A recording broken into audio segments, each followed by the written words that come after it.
humans first. So thank you everyone who came. I hope you will enjoy this tournament.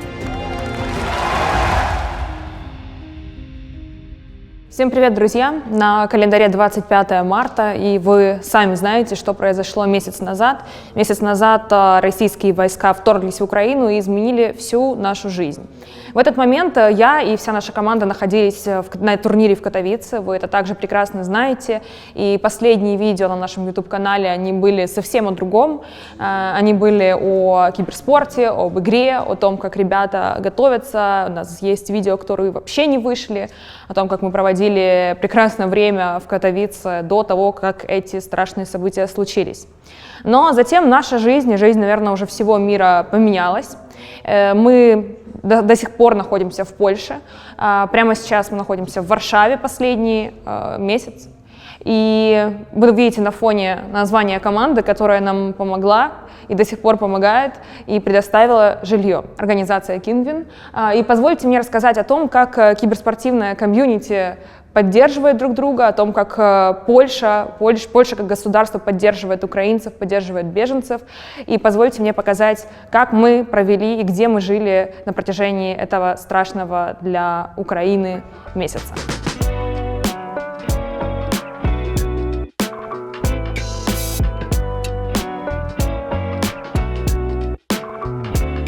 Конечно, всегда должно быть место и тому, чтобы отвлечься немного. И мы с ребятами открыли в себе талант бильярда немножко, как вы видите, здесь он есть. Там также стоит настольный теннис, это все находится на 3-м этаже. Это своеобразная зона для отдыха. Тут также есть несколько плазм, телевизоры, на которых можно посмотреть кино, все что угодно, и провести время. Также есть классная терраса. Давайте выйдем, посмотрим на вид, который открывается из спортс-перформанс-центра. Как раз погода хорошая, немножко на солнышке погреемся. Погнали!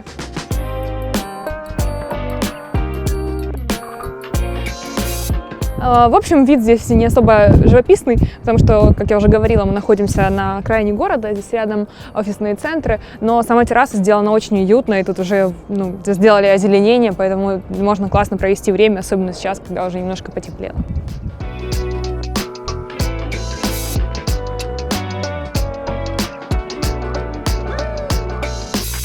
Вообще, позвольте мне немножко больше рассказать о месте, которое нас приютило абсолютно безвозмездно, не хочет брать, в принципе, никакую оплату за наше пребывание здесь, и это, конечно, просто невероятно трогательно.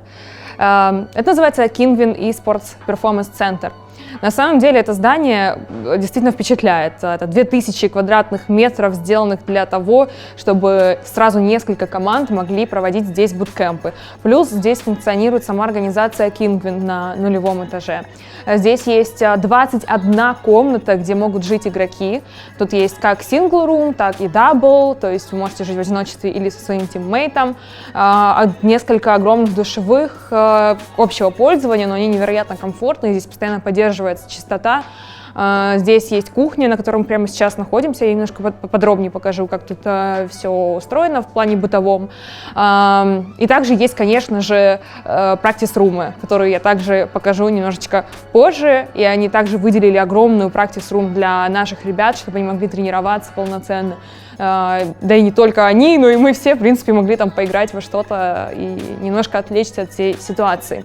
В общем, помощь, которую они нам оказали, она невероятна, и я была удивлена, увидев это здание, если честно, потому что, наверное, у нас в Украине ничего подобного нет. Мы с Нави сделали тоже свой буткемп, но он немножко меньше, но мы работаем над этим. Но Kingwin, они как раз это помещение сдают в аренду для разных команд, которые не могут позволить себе свой собственный буткемп. Поэтому система классная, на мой взгляд. Кухня. Место встреч абсолютно всех. Оборудована всем необходимым. 2 духовки, 2 варочные поверхности, посудомоечная машина, некий девайс для, возможно, резки хлеба. В общем, здесь мы готовим еду иногда. Я даже делала котлеты здесь однажды, мы делали котлеты с пюрешкой. Девчонки варили борщ. В общем, пытаемся даже делать какую-то домашнюю еду, чтобы немножко как-то почувствовать себя как дома. У нас это периодически получается. Давайте пройдем дальше, и я вам покажу, где мы непосредственно обедаем, ужинаем, завтракаем. Сзади на экране обычно идет Counter-Strike. Вы знаете, что сейчас продолжается EPL. Мы играем в самой последней группе, но за обедом можно посмотреть КСик без всяких проблем. Тут очень много места, хватит на всех, но дом не сильно загружен, поэтому часто можно просто даже в одиночестве здесь поужинать.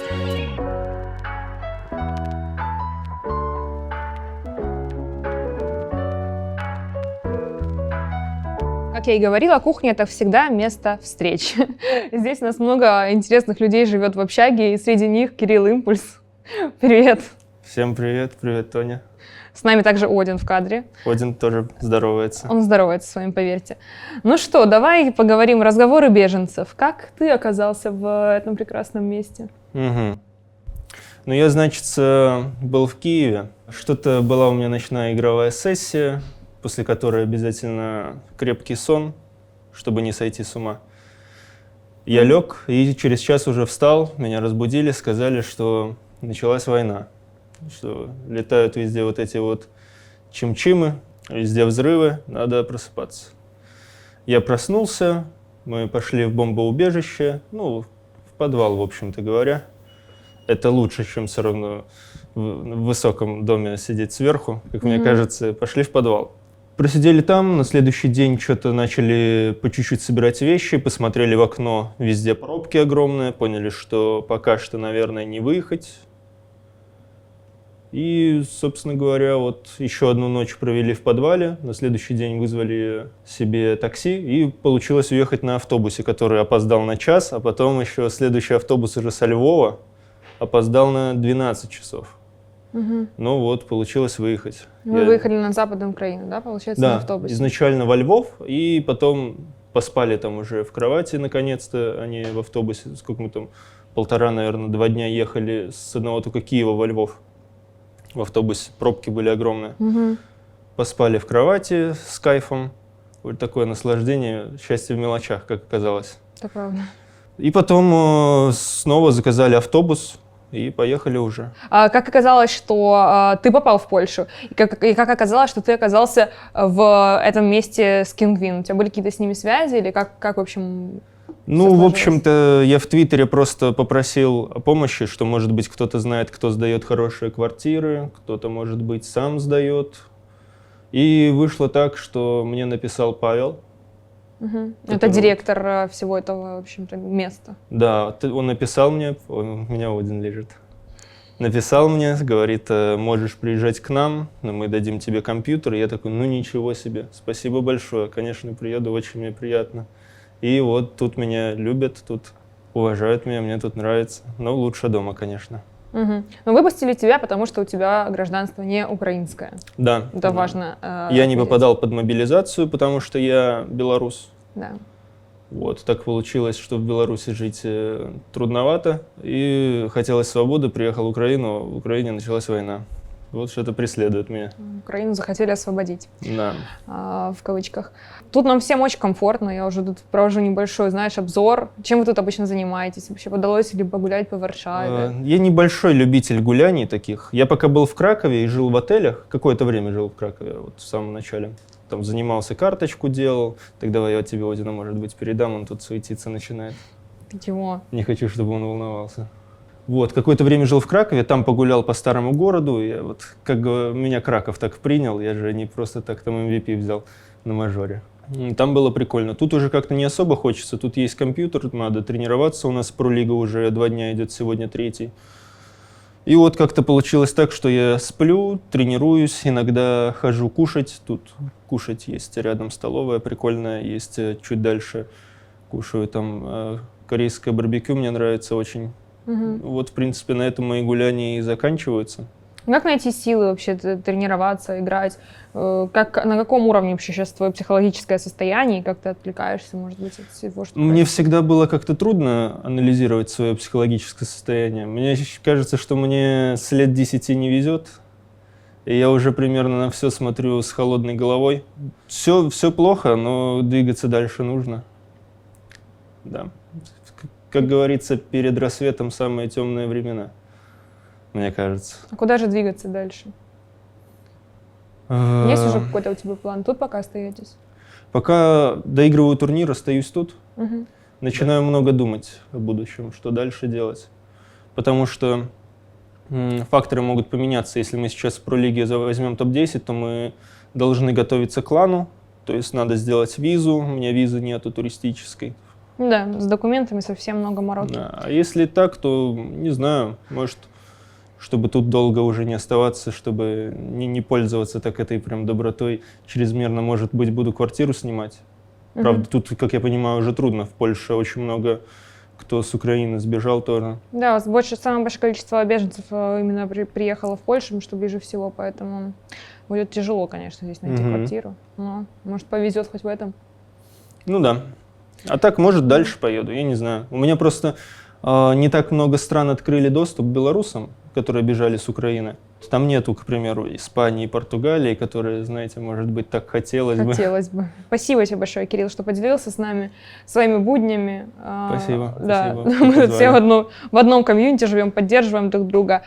Ладно, пойдемте посмотрим, что еще есть тут в здании. Я хотела комнату показать. Там сейчас не лучшие времена, но какие есть.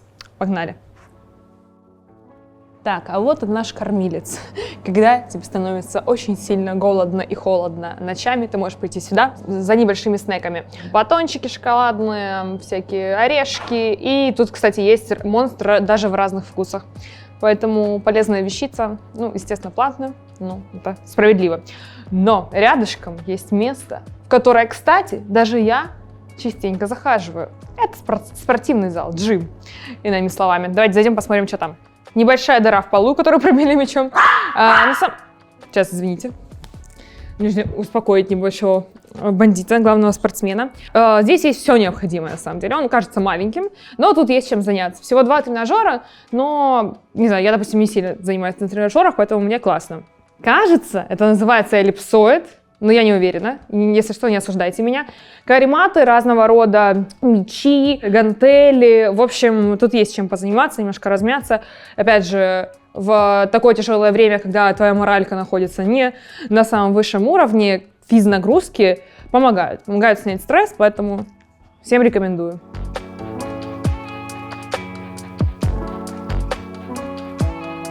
Мы сейчас находимся в коридоре, где находятся все другие комнаты. В общем-то, схема отельная. Напротив друг друга находятся двери, в них живут люди. Сейчас мы пройдем мою комнату в самом конце коридора, номер 22.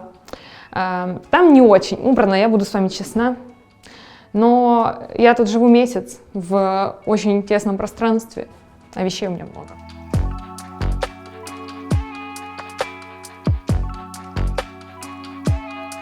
Номера небольшие, но в них есть все необходимое. Кровать, удобный матрас, довольно 2 подушки. Я высыпаюсь здесь и сплю здесь комфортно. Только собаки тут есть бешеные. Шкаф, даже плазма есть, стол, стул. То есть, учитывая то, что, в принципе, игроки сюда на буткэмп приезжают, и здесь они, наверное, только спят, потому что все остальное время они проводят в игровой, то больше ничего и не нужно. А мы лишь благодарны тому, что кто-то не сгрызет мой ключ. Мы же благодарны тому, что нас приняли здесь в таких условиях, все чистенькое, новенькое. Супер, класс, кайф. Пойдемте дальше, наверное, да? В принципе, больше интересного тут ничего нет. Не ругайте меня за беспорядок, пожалуйста. Я еще немножко прибралась. Из развлекательно-жилой зоны давайте спустимся на 1-й этаж, там, где находятся игровые. Посмотрим, как проводят время наши ребята.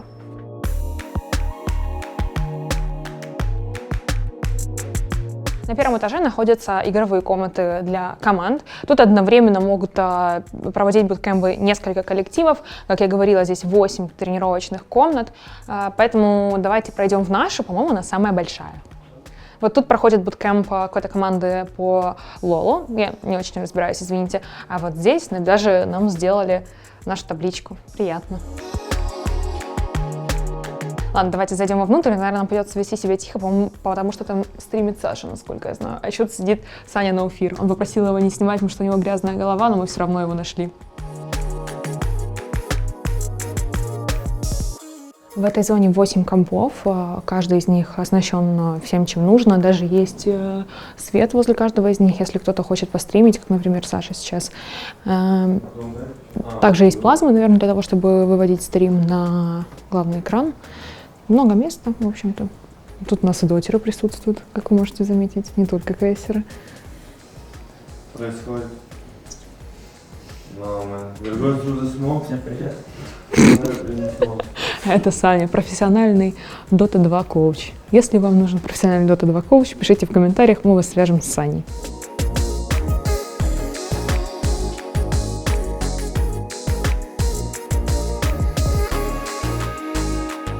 Да, вот мы только что поняли, что здесь тренируется команда Misfits. Они наши соседи. Пойдемте посмотрим, кого мы еще здесь найдем. Знаю, что здесь еще тренируются поляки из Anonymous. Мы их видели, но я точно не знаю, где находится их игровая. Вот тут какой-то конференц-зал тоже есть, много таких пространств, где можно проводить... Да, нам как раз рассказывают. Давайте заглянем, я думаю, ничего страшного не будет. Players Lounge, что называется. Это комната, в которой можно проводить митинги, разборы. Допустим, вот тут есть экран, на котором и whiteboard, на котором можно там какие-то заметки делать, сесть и командой обсудить некие стратегии. Ну и, в принципе, знаете, митинги, которые проводят, допустим, наши ребята каждый день перед праками. Водичка, соки, все есть. PlayStation, по-моему, даже тут есть какие-то... В общем, можно классно провести время с командой, и это находится прямо на первом этаже возле практис-румов. Тут даже есть водный пистолет зачем-то. Мало ли что, как говорится, у всех свои развлечения. Хотелось бы сказать, что мы очень благодарны организации Kinguin за то, что она предоставила нам дом на этот месяц. Тут нам очень было уютно, хорошо и невероятно приятно, что киберспортивное комьюнити такое отзывчивое. Правда, Оти? Давайте выйдем на улицу для того, чтобы посмотреть на все это здание и на все, что возле него находится. Ну, и кое-что интересное я вам тоже покажу там. Ну что, друзья, надеюсь, вам это видео было полезным. Вы посмотрели, как мы провели этот месяц. Уже в воскресенье мы вылетаем в Дюссельдорф на EPL.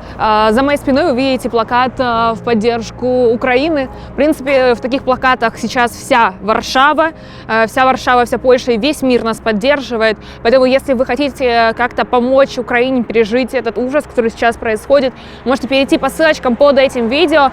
Ну что, спасибо большое, что посмотрели. Я надеюсь, вы поставите лайк. Я надеюсь, что вы будете болеть за Надю. Сил вам всем, терпения. Пожалуйста, будьте в безопасности, берегите себя. И всем пока.